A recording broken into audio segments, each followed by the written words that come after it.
My name's Adele Onyango and welcome to another episode of Legally Clueless. No, seriously, I have no clue what I'm doing, but I'm pretty sure I'm not the only one.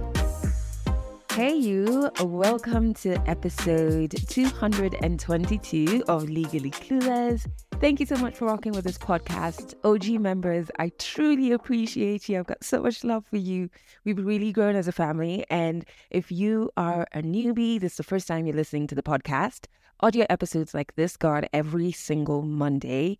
And you can stream them on Spotify or everywhere you find podcasts on. If you want to be on the podcast and share your story, you're African, you've got a story, we want to hear it. All you have to do is fill out the storyteller form. There's a link to it in the show notes and we'll get back to you. I'm very excited because this week I'm going to be meeting, I think, about 7 people who filled out the storyteller form. So we're going to be meeting, I'm going to be recording their stories, which is one of my favorite things to do in the world.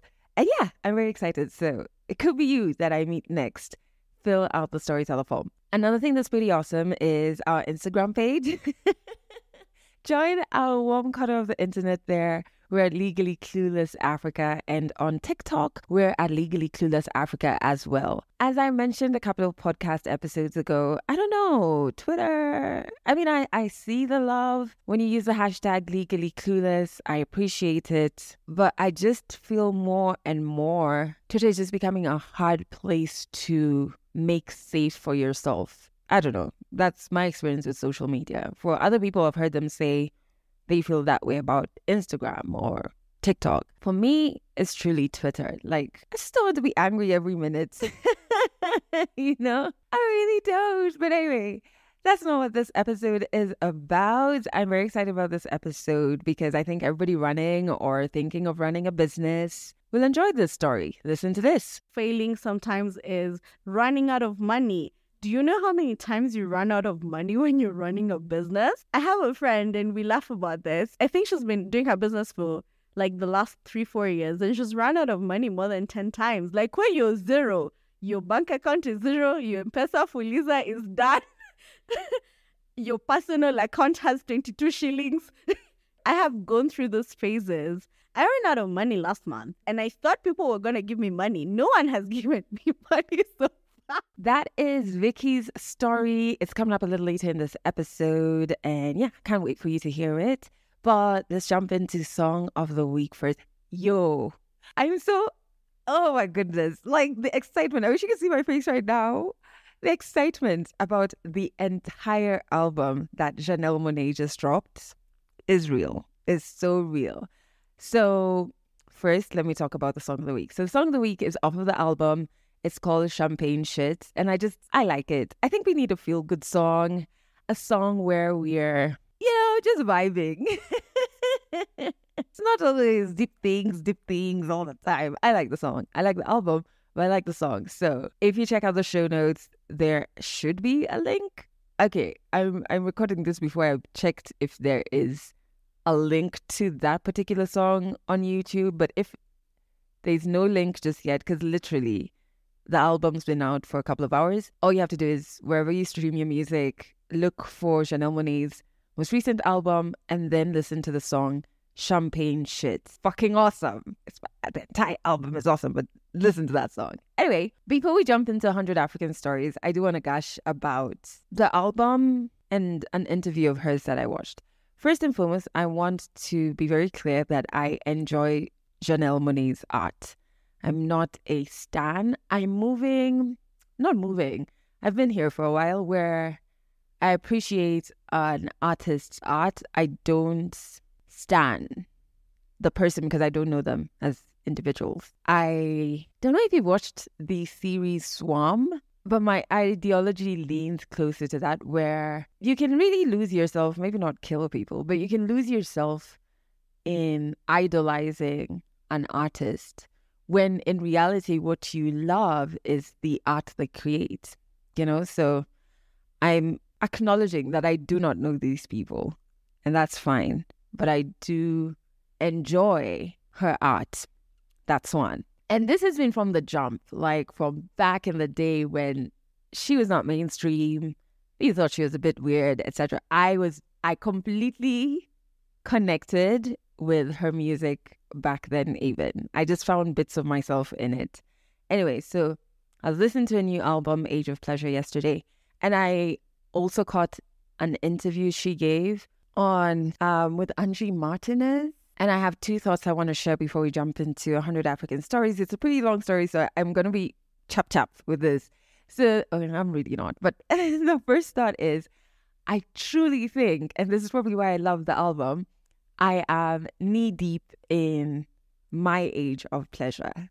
Oh my goodness. So coming back home to my body has meant connecting with the parts of me that enjoy pleasure and knowing there is absolutely no shame in that enjoyment and in that knowledge. And I truly want this for all African women especially. We're sexual beings, and that isn't wrong. It's beautiful, it's powerful, spiritual, it's fun, it's colorful. It is all good things. And the reason I also really find this space to be wonderful for me is I never thought I would get here. You know, to be here after sexual trauma is truly amazing. And it's like I've gone into a deeper room of my femininity, of my being. And in this room, there's absolutely no shame. There's just colorful, beautiful, pleasurable things. And yeah, I wish there was an absence of shame when it comes to African women, acknowledging, celebrating, and knowing that we are sexual beings and enjoying it, you know? And yeah, so I think I really connect with the album because of that.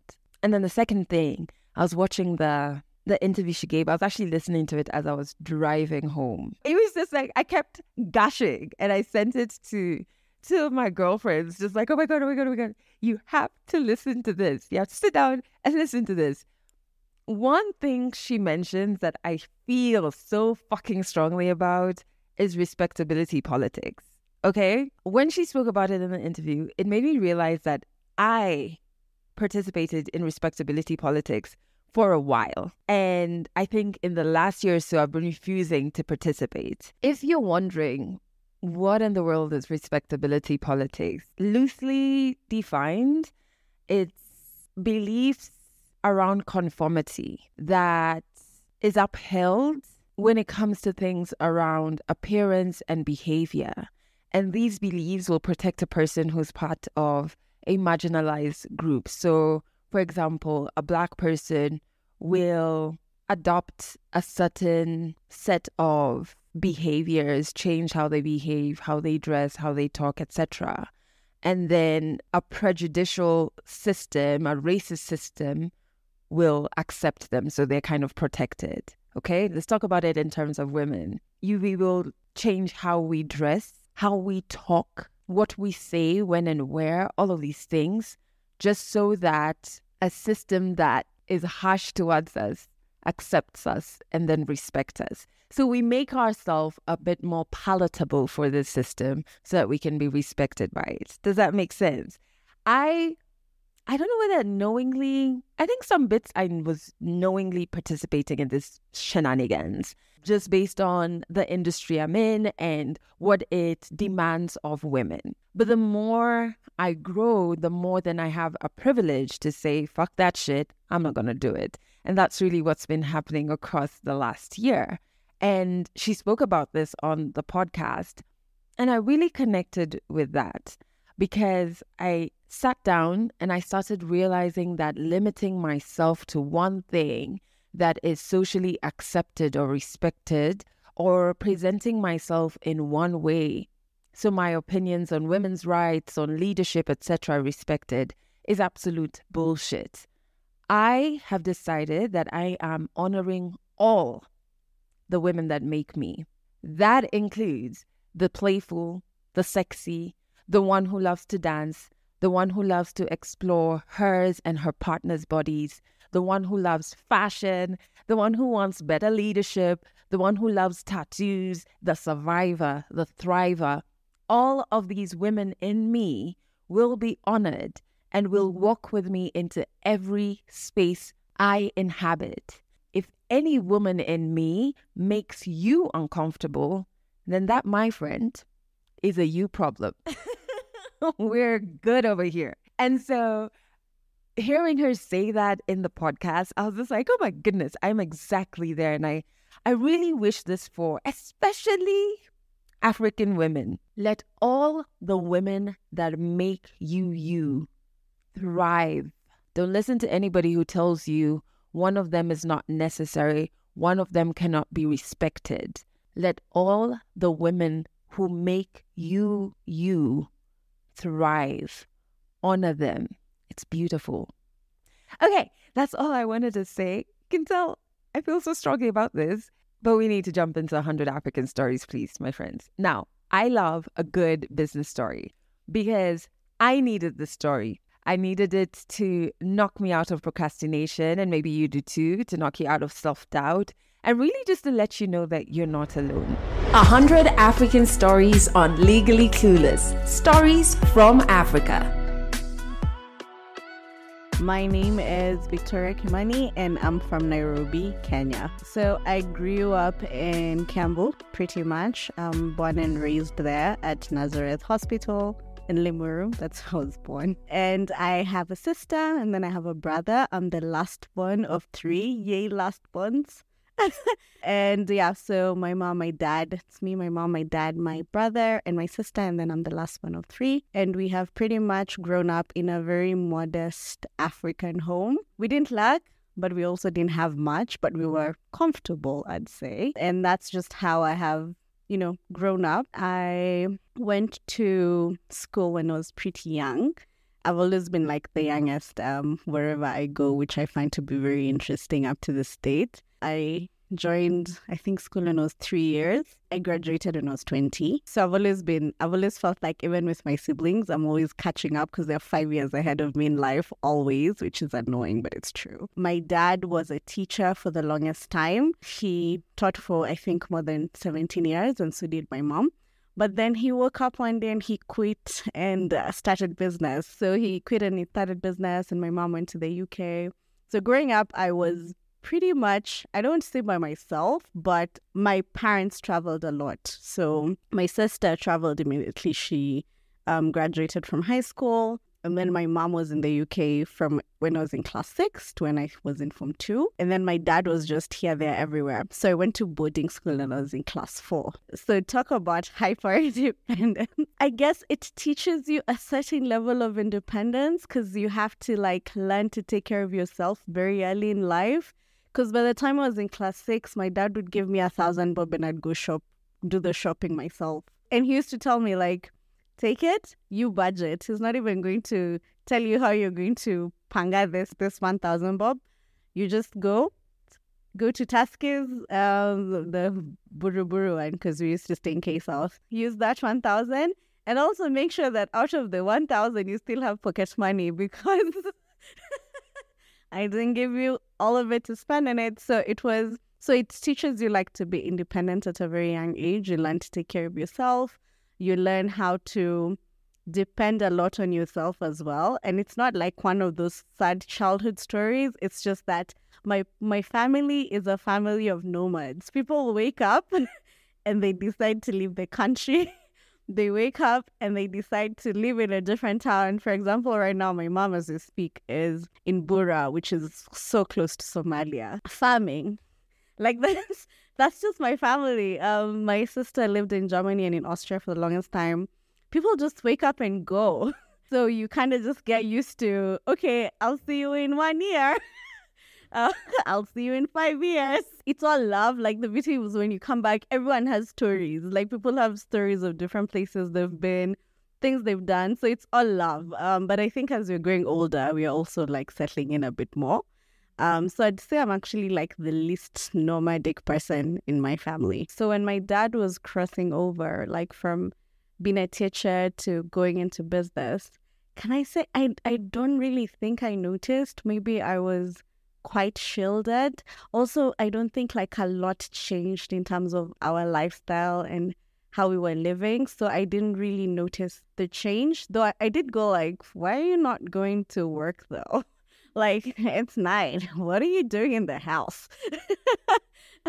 And so it took time for me to understand that, okay, so now you can go to work when you want to go to work, not when they say you go to work. So that shift for me was not hard, but I later came to understand how big of a decision it was, even now when I reflect on my own life and my own journey of the different times I have quit employment. And then you quit and then you go like, oh, okay. Let me tell you something about quitting employment. The first day, it feels great. The day you quit, you feel amazing. The next day, when everyone goes to work and you're left at home, you're like, I don't know. I don't know if I feel the same way I feel yesterday. And that has been my journey of trying to figure out between business and employment. And I know a lot of people get caught up in the middle of that. And just to give it context, I had my last employment job during COVID in 2020. So I had my son in 2021. And then when I got my son in 2021, I then decided I want to be a present mom and I want to be there for him and I want to be there for all the milestones. So that was the last job I quit in 2021 post-COVID. And from there, I have held on to the business hat and been very faithful in that journey so far. So going into campus and what I studied in campus, I actually did journalism. So I have a communications degree, but I went more the PR and communications way. It was something I knew I always wanted to do. I am a hyper planner as well, which never works out, but it's good to plan. So when I was in high school, I wanted to own a magazine. I wanted to own a publishing house. I wanted to do all those things. And in my own understanding at the time, what would allow me to do that was to do a PR degree. So I was very keen on, I wanted to do that. And also part of me wanted to get into media, which never really happened. But yeah, so it wasn't traditional. I've grown up in a family where you're allowed to make decisions for yourself and you're actually motivated to do that. So it's not what do you want to study. For me, it's you're the one who chooses what you want to study and it better take you somewhere. And even now, if I remember, when we were going to high school at our time, I think it's still the same now, you could choose the high schools, right? So you had that selection process in the 844 system. And my dad never really went let me choose the schools for you. He was like, you choose the schools, the marks you get, that school is the one we are going to. And so, of course, any high-achieving child, I chose the best schools in Nairobi because I did not want to study outside Nairobi, and I'm so glad I didn't. And then when I got the letter from the high school that I actually went to, I was just happy that it was in Nairobi, but I was also happy that it pushed me. I've grown up in a family where you're encouraged to do the things, to follow your path, to follow your dreams. And that also enables you to make the right decisions. So that also when you make the wrong decisions, you can then come and say, okay, so I'm the one who made the decision. I messed up, but then they support you through the mess ups as well. So when I finished campus, around graduation time, I was like, oh my God. Okay, so you graduate and then, people tell you all these things about having a media degree where they're like, it's such a small industry. How are you going to get employed? And so I had a lot of anxiety, even just around internship, because by the time you're graduating, most people already have an idea of where they're going for internship. I did not have an idea. Of course, I had that uncle who was like, send me your CV, but never showed up. So I really did not have an idea of what I wanted to do or where I wanted to go. I was just like, okay, so I'm 20, I've graduated. I had put in my high school plan, going back to that plan, that I was going to graduate at 20. So now I've graduated.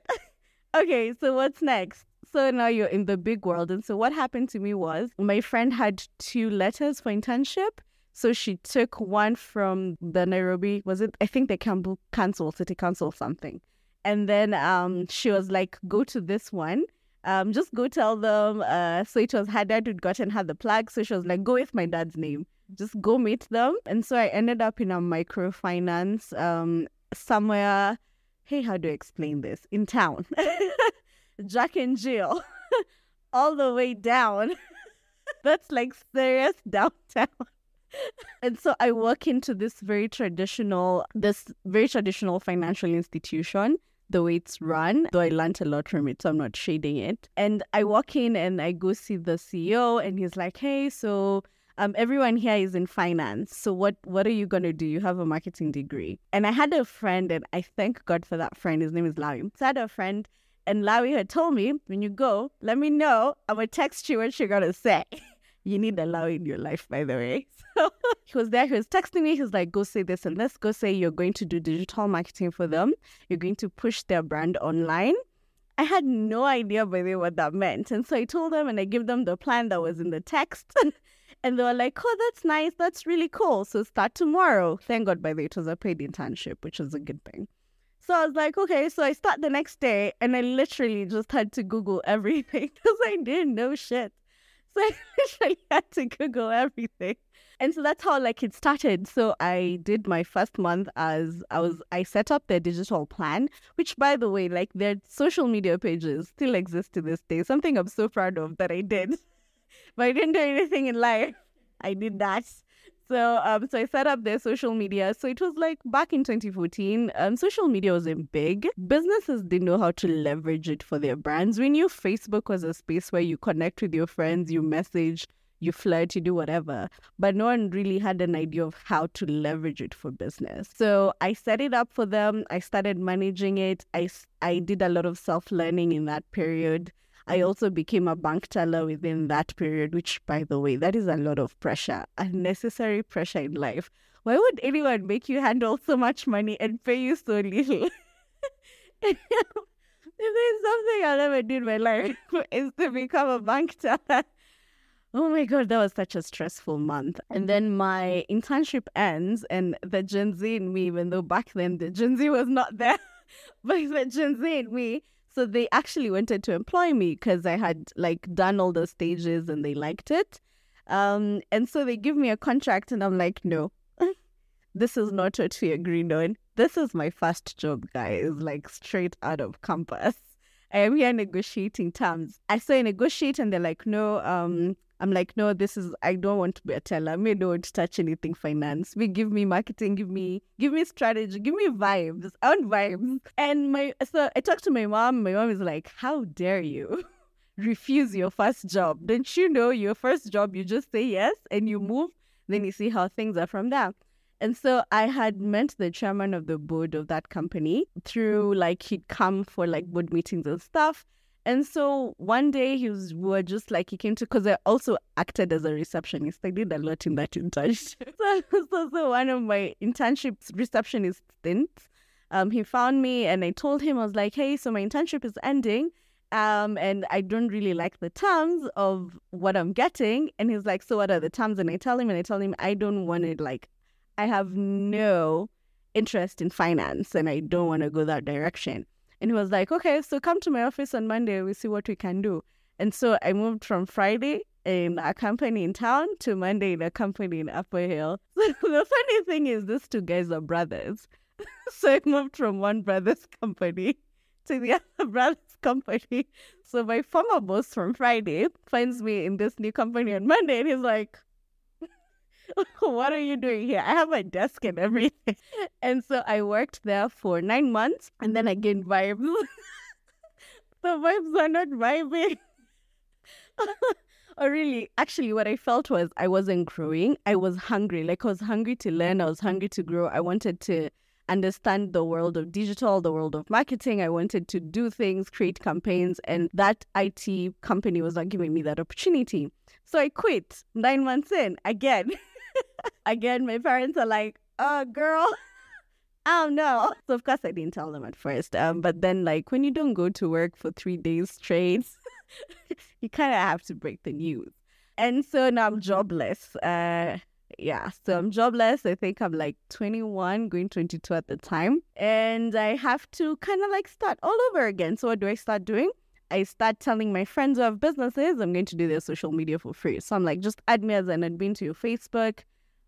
Instagram was there, was it? I think so. And I'm just going to post for you and stuff like that. And I did it for free for a whole year. From there, I applied for a job towards the end of that year. and I got into like a digital, like a proper agency, which I learned so much. And shout out to like my boss from that company. He taught me so much, and I learned and executed a lot of what I know now from him. And it was a beautiful thing to actually just be in a space where you're doing the things you've always wanted to do. You're going for the meetings, you're learning the softwares, you're learning the strategies, you're learning everything. And I absorbed a lot from that company. But then 2017, right before elections, the company closes. But you know how you can always tell when like things are not okay in a company? Like you can always tell things are not really working out. Not that I say that as a company when I question my company, but you can always tell when things are not working out. And so I think he's just got to a point where he felt like it wasn't working. And the truth is now he's like super successful in what he's doing. And I'm not going to say what he's doing, but he's working with governments in Africa and he's killing it. So you can always tell when things are not okay. So I kind of knew things were not okay. And then he just broke the news and I was like, okay, I think this was going to happen either way. So at this time, I am living with a friend of mine. No, it was actually not really. Okay, I was in between my parents' house and my friend's house. It's one of those things. But I think by then, like, we had already kind of moved in. I'd already kind of moved in with her. So now I'm jobless. I have no plan. It's election time. So there's no chance of employment. So you just kind of have to wait it out. Election years in this country are just the worst. So you kind of just have to wait it out. And so I remember it was a very low point for me, because I was sleeping on my friend's couch, not because I didn't have my parents' house, but also I was just like, I want to be independent. Like, I want to show my parents that I can do this. Like, this is possible. I was like, okay, so remember then I'm still doing side gigs for people for social media. In fact, my first social media client is from 2016. So she's my client. She's referred me to like 2-3 clients. So like 2-3 people who are just keeping me afloat. Like I can leave, I can eat, I can board a matatu to town, I can do those things. So I was just like seated and I was like, you know what if you actually like made this a company? And I think back then I just discovered Canva and I was like, I'm going to create my logo, which is by the way, my logo is still to this day.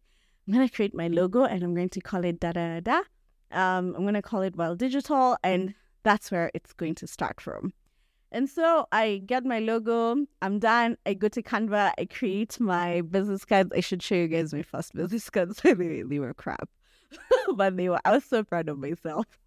I went to town the next day, I had them printed, I was so proud of myself, like I'm a business, I'm a logo. And on top of that, I go to, back then I don't know if we had like Huduma Center, but I remember you'd go to this other side of railways if you wanted like a business registration. So I go, I register it as a sole proprietorship, not as a limited, because I'm smart. And so I go and I register and I'm like, guys, I have a company. And even write like CEO and founder, which by the way is a name that I to this day cringe to use. So you have it there. And I'm like, yeah, I have a company. All right. We're doing this. Okay, so you have the company, now you're like, I need to get clients. This is like the thing about business. I also feel like when you project a certain energy in the universe, it starts to give back, right? So I created a space where I was like, I am going to start something. I don't know how it's going to work, but it has to work. And what came out of that was that out of nowhere, I just started getting clients. I started doing gigs. I started doing projects for people. I just started working with different people, and people started trusting me to be able to manage the social media for their businesses.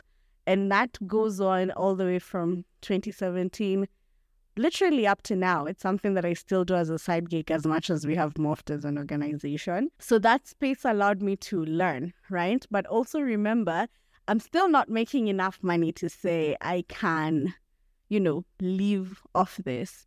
And another important thing when you think about running a business or building a business or starting a business is you need to be able to think around, can this sustain me? Because I see a lot of people say, I'm employed, I want to start a business. Do I quit immediately or do I stay? My answer always to that question will be, do you have enough to sustain yourself? because an organic business takes time. It takes time. And therefore, you need to have a fallback plan as you give your business a year to grow, a year to figure itself out. The first year is always the hardest because you honestly have no idea what you're doing. And the more you do it, the more you feel like you don't know. The more you do it, the more you realize the cost of acquisition of a customer, the cost of actually getting a sale is not what you expected. And sometimes, because in between I've had other businesses, I remember I sold shoes, by the way, because in my head I was going to be the next backyard. Backyard are not ready for me. Then you realize you don't only need that pair, you need different sizes, and then you need different pieces of the same pair in the different sizes. So I was so ready to start importing shoes from Europe. It cost me a huge penny and I lost all that money. And some of the shoes, I had to give them up. It was just bad. So you're also going to start businesses and you're going to lose money and you're going to fail. And also there's a time I've even run a salon, because those other salons are not ready for me. Salon business, by the way, hair business generally is not for the faint-hearted. It is not. And again, put money into it and it fails, right? And then I just came back to this thing that I know, which is digital. So that's the thing you learn about business. You need to be willing and aware to try, and you need to be willing and aware to fail. And the more you fail, honestly, the better you get at it. I know it makes no sense, but the concept here is, and I saw it from Caroline Wanga, who is the CEO of Essence Magazine, who's, by the way, Kenyan. How amazing is that? She talked about how she has come to accept failure as part of the journey because she realized that the more you fail, the more you learn to recover from failure faster.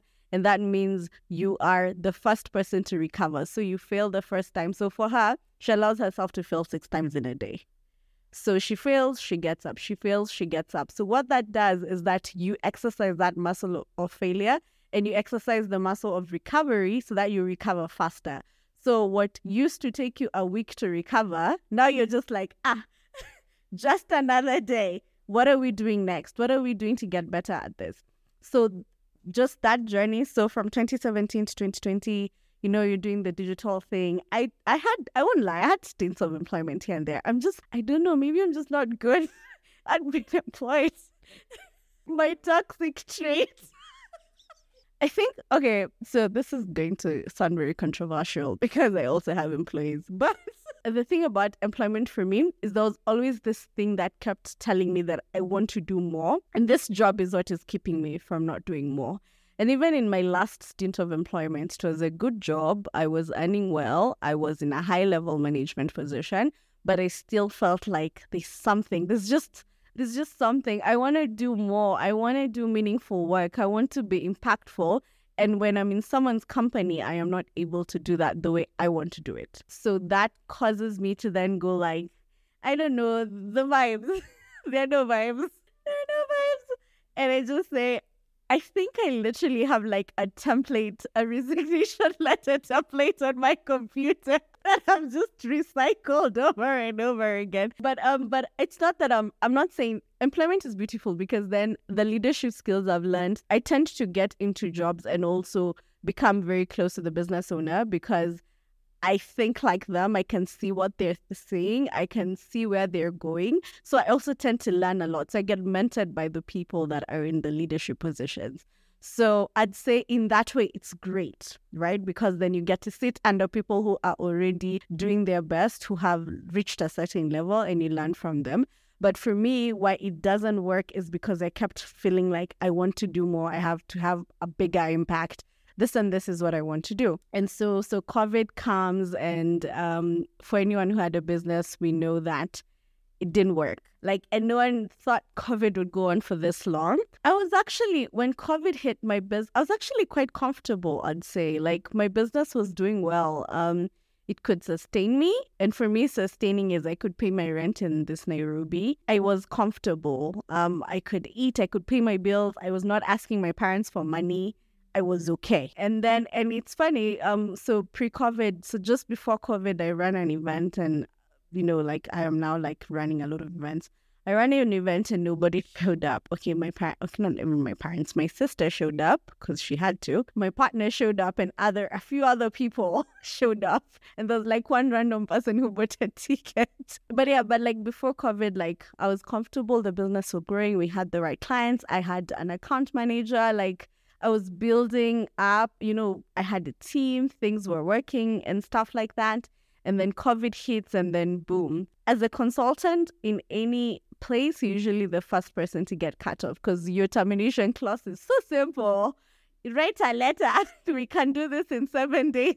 Most of the companies, of course, start to shield themselves and they realize, hi, it's been a month in and this is not working. So I'm sort of like in a place where I'm like, okay, so what do I do next? Like, what does this even mean? I think I had 2 clients all through COVID, like just 2 people who stuck with me and I'm grateful for them. So COVID hits and it's like, okay, so what I do is first I start halving the rates for like the clients because then you don't want to lose everyone. So you're like, yeah, I know, I understand. Yeah, so let's, what you have been paying, let's just pay like 50% because now we're not incurring a lot of costs and stuff like that. I was kind of left like, you have nothing to do because now you don't have work.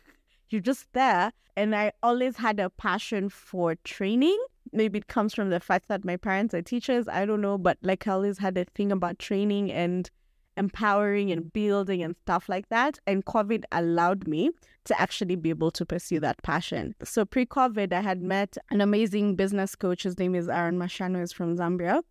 And we had like hit it off and I went for one of his program trainings and then he left and went back to Indonesia. So COVID hits and he's like, I see online he has a program for training people on how to facilitate. And I'm like, I'm not doing anything. Like, what can I lose out of this? So I apply for the program. I get a scholarship to actually attend the program. And I end up in a class with everyone from all over the world. And the beauty about that period was that it was COVID and it was happening to all of us. So we have people from the UK, we have people from the US, we have people from Indonesia and like other Asian countries. We have people from Africa. And it's like this thing just brings you all together because now everyone is stuck at home. It's just what is the level of intensity of your country is what people are asking, right? But then I had a chance to attend the program. You learn how to facilitate. They created a system where everyone has a chance to facilitate a training session. So it really taught me a lot. It was very practical. And also the beauty of it now that I think about it was post-COVID, we moved into online. So I learned how to facilitate a lot of online work and online sessions because everything was happening online at the time and still is most of the time. So yeah, so I do this session and then I tell myself, all this knowledge that I have, what if I could turn it into a course? I sit through, like I think I created that course in a week or 2 weeks. So I sit through and I'm like, okay, so if I was a business owner, what should I want to know about running my social media? And I build this program, this course, and then I start selling it. The beauty of this time is everyone now is like, oh, so if your business is not open, so where do you have to be? Online. Then most people realize, I don't know how to do that. And so here comes Vicky, who's like, I have the perfect course for you. And that course now is actually a pre-recorded, pre-done course on zd.com, which is like a Udemy or Coursera in Africa. So I start doing that course. I start doing one-on-one coaching sessions. And those coaching sessions are actually what helped me survive COVID. So people actually start booking. And I'm like, okay, so one person books, they tell their friend books.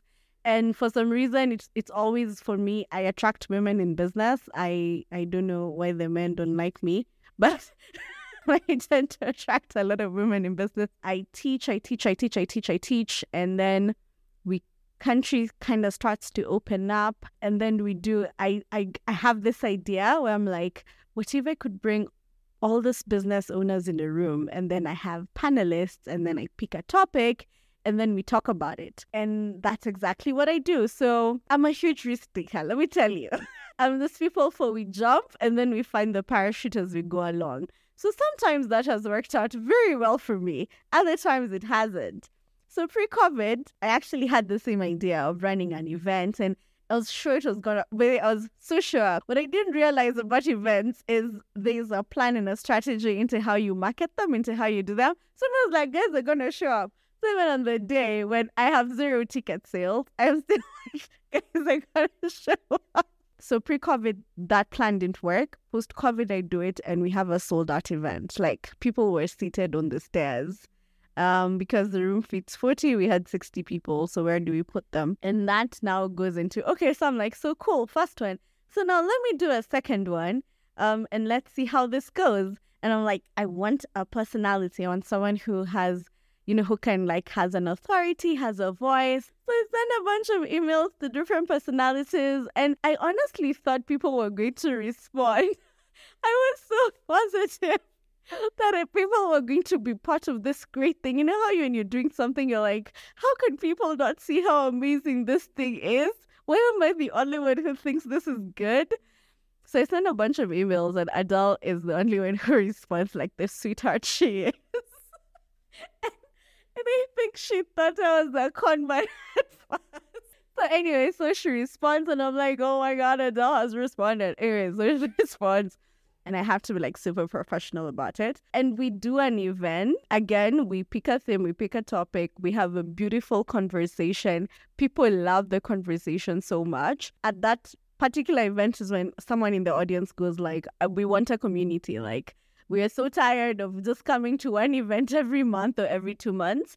So how about you build us a community? And immediately I said, no, that sounds like a lot of work. And I don't want to do that. That's not the direction this company was supposed to take. Okay, still, I had no idea the direction the company was taking, but I don't think that's what I want to do. But then I go back home and I think about it. And I'm like, what do I have to lose? Because that's my consistent attitude in life is, what do I have to lose? We build, so I go create literally a WhatsApp group, and then I start inviting all the people who come for an event, and people start joining. And then when people start joining, so the first day I have 100 people join. I'm like, what are we going to tell 100 people? No, they've joined. And then so guys join, and then it hits me, oh my God, so that means you need a community manager. I've done community management work before, and I know how intense it can be. So I was like, no, I don't want to do community management work. So I asked someone I know very well that's her thing, and she loves to do it. And I tell her, okay, so from today on, I have named you, sir, community manager. I've knighted you into community management work. And so this community grows and it grows and it grows. And I think we're at 350 going to 400 people. And it's just a bunch of Kenyans who are so passionate about building their businesses, who are so passionate about what they do. They wake up every day, they open their shops, they wake up every day, they post on online platforms. They wake up every day, and this is entirely, most of them, what they depend on. And I'm like, okay, so I have a community. So what can I do for this community? And I start to realize there is so much that you can be able to do when you actually, number one, put your mind to something, and number two, when you bring people together. So far, we have a community, and I'm doing this event, and I still haven't figured out what these events are. And in just one of my stints of thinking, so I think a lot in the shower, I have complete board meetings. And I think, oh my God, I'm going to come up with this thing, and I'm going to call it the SME Hangout, which essentially is what all those other events were. I don't even know what it was. I never thought about that before. And so, and I'm like, okay, so I'm going to call it the SME Hangout, and the SME Hangout is going to be this cool thing that SMEs literally come and hang out. I know how, I realize how that sounds now, but I think you agree with me that it is quite smart. And so I build it, and now it's become, so we're doing a 3rd edition in August, and we did the first time and it was sold out. We did the second time and it was sold out. We have particularly, and especially women in business coming who are so hungry for the right conversation, who are so hungry for the right vibe, so hungry for the right energy, willing to connect and network. And most of the time, I have just followed my gut. Have I failed? Yes, terribly. Just a month ago, I called my dad crying, and I was like, I don't want to do this anymore. I'm done. He's like, why are you crying? Can you get your shit together? Because that's not what he said. But he's like, so the small problems... These small problems are what is making you cry. The thing and the beauty about business is it has such low moments. But what I am learning over time is to also be open about those slow moments, because we have over glorified success. We have romanticized business. It's not easy. It's not sexy, guys, at all. Like, it is a lot. It can be a lot. It can be overwhelming. The mental effects of just running a business, the anxiety, but there's also a certain sense of hope that you wake up with. Because how many of us wake up, we open our shops, whether it's in town or wherever you stay, and you think, I don't know if customers are going to walk in or not. But then at the end of the day, you made the most sales you've ever made in a day. And then there are days you wake up so hopeful and nobody shows up. 0 online orders, 0 sales. And that's growing an organic, legit business. But the beauty of it is the more you hold on, the more you stay put, the better you get at it. And a lot of business owners need to allow themselves to fail. And failing sometimes is pivoting the business. Failing sometimes is running out of money. Do you know how many times you run out of money when you're running a business? I have a friend and we laugh about this. I think she's been doing her business for like the last 3-4 years, and she's run out of money more than 10 times. Like, when you're 0, your bank account is 0, your M-Pesa Fuliza is done, your personal account has 22 shillings, you are 0. I have gone through those phases. But the funny thing is, and I know even me and you, Adele, we've discussed this before, is that for some reason, the money comes. It just comes. Like, in those seasons when you're thinking, hey, wait, did I do the right thing? I think I need to call that employer and apologize. For some reason, things always come back together, but you have to be willing to stick it out. You have to be willing to also allow yourself to be open and say, hey, I need help. This thing where we think business is about, like, you just die with your problems, with whatever you're facing. Find communities like ours, and there's so many other amazing communities of people who have the same mind, who are driven by the same purpose, and ask for help. Say, I don't know how to do this. Say, my business is closing. Say, I feel like I am at my end. Say, I can't sustain my employees at the moment. What do I do? Because there are people who've been there many times. Find your village and find your people who are going on the same journey with you, and be open and honest. There is power in vulnerability. You know, when you're vulnerable, people can actually not say anything against you because you're owning your story. There's power in being the one to say, I have failed. There's power in being the one to say, we don't have money right now as a company, and therefore for that reason we are restructuring. We are changing how we do things. We are focusing on different things. For a long time I thought you have to be the CEO and walk like and talk like. But let me tell you, CEOs are suffering. And that title should even not be taken lightly. It is a heavy title. Let me not even call them CEOs. Founders. Founders are suffering. They are suffering because you have the weight of your 10 employees, your 5 employees, your 100 employees, your 1,000 employees on your back. And people don't get that. And that's why you find a lot of mental health issues that are actually geared in the workspace, and especially in the founder space, are not spoken about. Because you're supposed to look the part, you're supposed to wake up and have answers. People expect you to have answers, and honestly, sometimes you don't. And I think it's also okay to say, I don't have an answer right now, but I'm going to come back to you. And even at that high level, allow yourself to also have a support system, people that you can go back to and say, hey, so the investors, it didn't come through, the bank loan didn't come through, so what am I supposed to do? And you'll always find that someone has an answer somewhere for you. Someone has something that they can give you. And sometimes that thing is not money. I ran out of money last month, and I thought people were gonna give me money. No one has given me money so far. But the thing is, I have had some very insightful conversations. I have had people give me direction. I've had people open doors for me because they know now Vicky needs, if we don't give her money, at least let's give her a contract. But it's just from the place of saying, and yeah, by the things are bad. Things are bad, and we need, like, I need a support. I need someone to lift me. I need someone to encourage me. I've also just had people go like, you're gonna be okay. Like, relax, calm down. No, you've been dramatic. You've been a last one.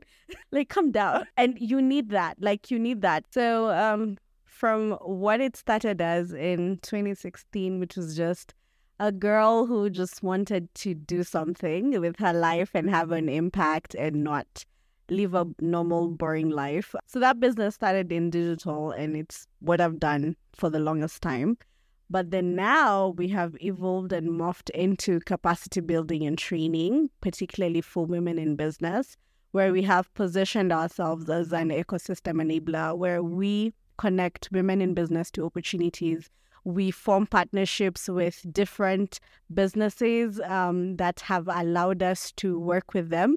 For example, we just signed a contract with Possession to become a credit partner for our community. What that means is that this women and this men in business will have access to credit to actually be able to buy stock and build their businesses. So we are consistently looking for people who have solutions for small businesses that they want to now bring into the market, and we help you to do that. We are also very keen on training and capacity building because I am a big believer in there's still a very big knowledge gap from saying I want to run a business to actually having the skills to run the actual business. And that is just the difference between you and your competitor, is that they have a certain level of skill and knowledge that you don't have. So sometimes it's not capital, sometimes it's not connections, it's not networks, it's not money. It's just that they have a certain skill set. And I encourage business owners to work on themselves, work on developing their personal skills, whether those are communication skills, their marketing skills, their leadership skills, because that's actually what helps you to build a business. And I don't think we focus a lot on that.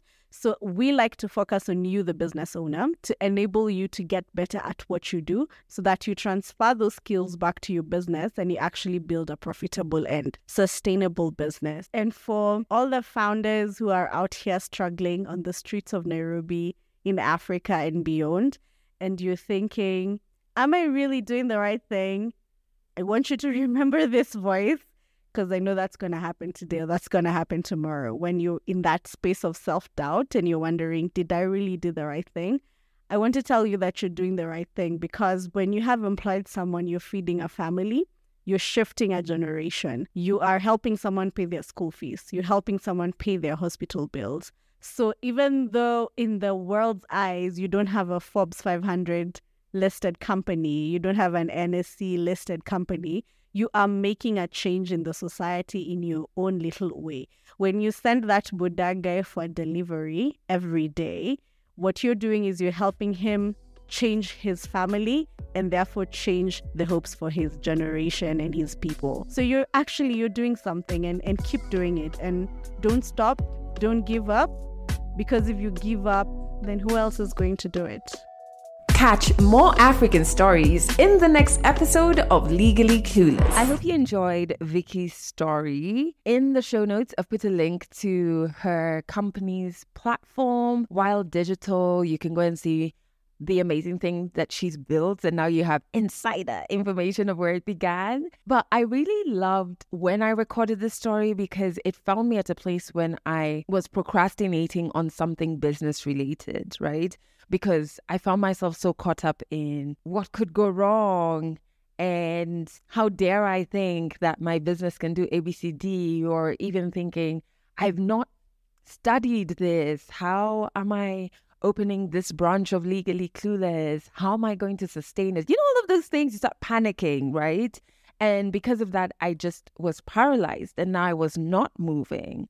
And the day after recording this story, I was just like, what the fuck? We're going to get up and we're going to do this. And I got down to work, and what I had been procrastinating for weeks took me exactly 1 hour to do. You know, and during the procrastination period, I told myself how it's going to be such hard work. It's going to be impossible, blah, blah, blah. It took me an hour. So I shared this alongside Vicky's story as your sign to get up and start. It could be a business, it could be a project, it could be an application you need to send in. But this episode is your sign to get up and start. All right, make sure you join our community. Head over to legallycluelessafrica.com, sign up over there and be part of the family officially. And if you're in Kenya, you can catch this podcast on Trace FM every Monday and Tuesday, every Monday and Wednesday at 1 p.m. and 11 p.m., and every Friday at 1 p.m. Next week, we're going to be listening to a very deep conversation that I had in Dakar, Senegal. Ooh, I can't wait for you to hear this one. I really enjoyed it. We recorded it on a nice, sunny, hot Dakar afternoon after filling our stomachs with jollof, bissap, gratin. I don't know if I pronounced that last one now, but yeah, that's going to be coming up in the next week's episode. Until then, I am leaving you once again with grace. And for yourself, my friends, I really want you to release yourself, to free yourself, and to start forgiving yourself so you can start living that big life that you know you were meant to live. So I'm wishing you the grace needed to forgive you.